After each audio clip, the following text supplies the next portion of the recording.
আমাদের ব্যবসায় মানে কিস্তি ছাড়া ব্যবসা চলবেই না, এমন পরিস্থিতি সবার ব্যবসায়। কারো না কারো ব্যবসায় অল্প হলেও কিস্তি আছে, কিস্তি লাগবে। কিস্তি না থাকলে ব্যবসা মনে হয় বন্ধ হয়ে যাবে। কিন্তু আজ থেকে হাজার হাজার বছর আগে একটি কাহিনী আপনাদের মাঝে উপস্থাপন করব। তো মদিনার শহরে একজন খুব গরিব ব্যক্তি ছিলেন। তিনি তার পরিবার চালাতে অক্ষম হয়ে গেছেন। তার পরিবার সবাই না খেয়ে আছে, সন্তানাদি না খেয়ে আছে, খাবার নেই ঘরে। তিনি উপায় না পেয়ে মদিনার একজন ধনী ব্যবসায়ীর কাছে গেলেন। ওই শহরে, মদিনার শহরে একজন ধনী ব্যবসায়ী ছিলেন, তার কাছে তিনি গেলেন। তিনি তার কাছে গিয়ে খুব অনুরোধ করে বললেন যে আমার পরিবার সবাই না খেয়ে আছে, আমার তো করার কিছু নেই, তো আপনি যদি আমাকে 1000 দিনার ধার দিতেন আমি আপনাকে পরিশোধ করে দিতাম। ধনী ব্যবসায়ী একটু চিন্তা ভাবনা করে বললেন যে তোমার কোনো জামিনদার আছে বা কোনো ব্যান্ডার আছে? গরিব ব্যক্তিটি এদিক ওদিক তাকিয়ে তিনি বললেন, না, আমার কোনো জামিনদার নেই। আমার একমাত্র জামিনদার বা আমার একমাত্র ব্যান্ডার হলো আমার আল্লাহ। আপনি যদি আমাকে 1000 দিনার ধার দিতে চান তাহলে আমার এক আল্লাহর উপর সাক্ষী রেখে আর এক আল্লাহকে জামিনদার করে আপনি আমাকে 1000 দিনার ধার দিতে পারেন। ধনী ব্যবসায়ী কোনো চিন্তা ভাবনা করার পরে বললেন, ঠিক আছে, আমি আমাদের সৃষ্টিকর্তাকে জামিনদার রেখে তোমাকে আমি 1000 দিনার ধার দিলাম, তো এই টাকাটা তুমি অমুক দিনের মধ্যে পরিশোধ করে দিবে। ঠিক আছে, আমি অমুক দিনের মধ্যে আপনার টাকাটা পরিশোধ করে দিব। তো তিনি 1000 দিনার ধার নিয়ে চলে গেলেন বাসায়।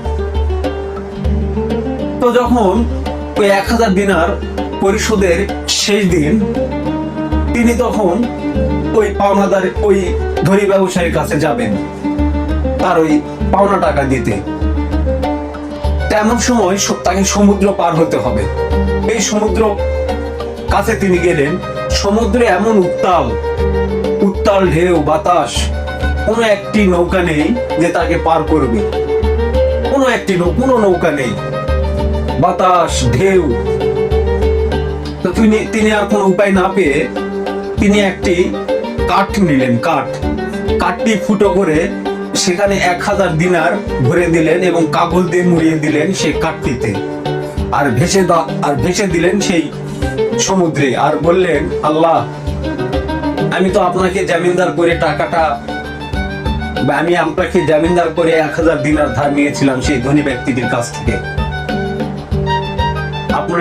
আপনার কুদরতে আপনি এই টাকাটি তাকে পৌঁছে দিন, কারণ আমার তো কোনো উপায় নেই, সমুদ্র, উত্তাল ঢেউ। তখন তিনি কাঠটি ভাসিয়ে দিলেন এই বলে। তো পাওনাদার সমুদ্রের ওপাশে তিনি অপেক্ষা করছেন, আজ তো সে ওই গরিব ব্যক্তিটি তার 1000 দিনার টাকাটা পরিশোধ করবে, সে হয়তো বা আসতেছে। তিনি অনেকক্ষণ দেরি করলেন, সেই ধনী ব্যবসায়ী অনেকক্ষণ দেরি করলেন সেই সমুদ্রের তীরে, হয়তো বা তিনি আসবেন, তার টাকাটা পরিশোধ করবেন। এমন সময় তিনি সমুদ্র থেকে চলে আসবেন, ইতিমধ্যেই তার সামনে একটি কাঠ ভেসে আসলো। সুবহানাল্লাহ, তার সামনে একটি কাঠ ভেসে আসলো। তিনি মনে করলেন, এই কাঠে কি আছে, এই কাঠটা বাসায় নিয়ে যেয়ে জ্বালানির কাজে ব্যবহার করতে পারবো। তিনি ওই বলে কাঠটা নিয়ে তার বাসায় গেলেন।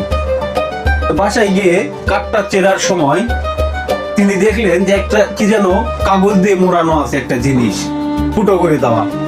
যখনই তিনি ওই কাগজটা টান দিলেন আর ঝরঝর করে ঝকঝকে 1000 দিনার তিনি দেখতে পেলেন, ঝকঝকে 1000 দিনার। সুবহানাল্লাহ।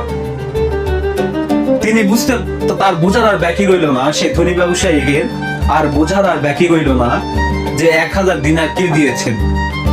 এ হলো সেই আমলে মানে টাকা ধার নেওয়া, ঋণ করা, এরকম একটা পর্যায় ছিল। তো আসুন, আল্লাহ তাআলা সবাইকে সৎ পথে উপার্জন করার তৌফিক দান করুন। এই সুদের টাকা কোনোদিনও বরকত আসবে না ভাই, ব্যবসায় কোনোদিনও বরকত আসবে না। এখানে কোরআন হাদিসেও বলা আছে, আপনি তো কোরআন হাদিসকে অমান্য করতে পারবেন না। কোরআন হাদিসে এভাবেও বলা আছে যে যে সুদ খেলো সে যেন আল্লাহ এবং আল্লাহ রসুলের সাথে যুদ্ধ ঘোষণা করলো। নাউজুবিল্লাহ। আল্লাহ এই সুদ থেকে সুদ মুক্ত বাংলাদেশ গড়ার তৌফিক দান করো আমাদের সবাইকে। আসসালামু আলাইকুম।